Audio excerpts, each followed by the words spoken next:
আব্বাকে ভালোবাসি। কলমে ফাতেমা খাতুন।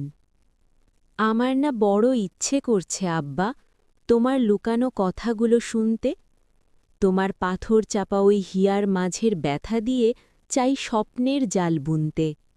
আব্বা, তোমার কাছে যে আস্থা পাই তা কারো কাছে পাই না, তবু কেন রাখি দূরে? মাঝে মাঝে কেন ভুলে যাই আমি তোমার স্বপ্ন, আমি তোমার সবটুকু হৃদয় জুড়ে। কান্না পেলেও কাঁদো না, হাসির মাঝেও কেমন যেন একটা মিথ্যে অভিনয়। আমায় দেখলে কোনো কষ্টই যেন ছুতে পারে না তোমায়। আব্বারা বুঝি এমনই হয়। আমি তো অজ্ঞ, অবুঝ, নয়তো কেন পারি না তাকে ভালোবাসার কথা বলতে? আমার না বড় ইচ্ছে করছে আব্বা, তোমার লুকানো কথাগুলো শুনতে।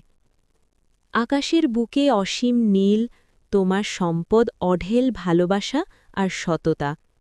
সাগরের কাছে অগাধ জলরাশি, তোমার কাছে পাহাড় সম শক্তি আর সফলতা। কবিদের কলমের খোঁচায় থাকে যত কল্পনার শব্দ, তবে তুমিই আমার প্রিয় কবি।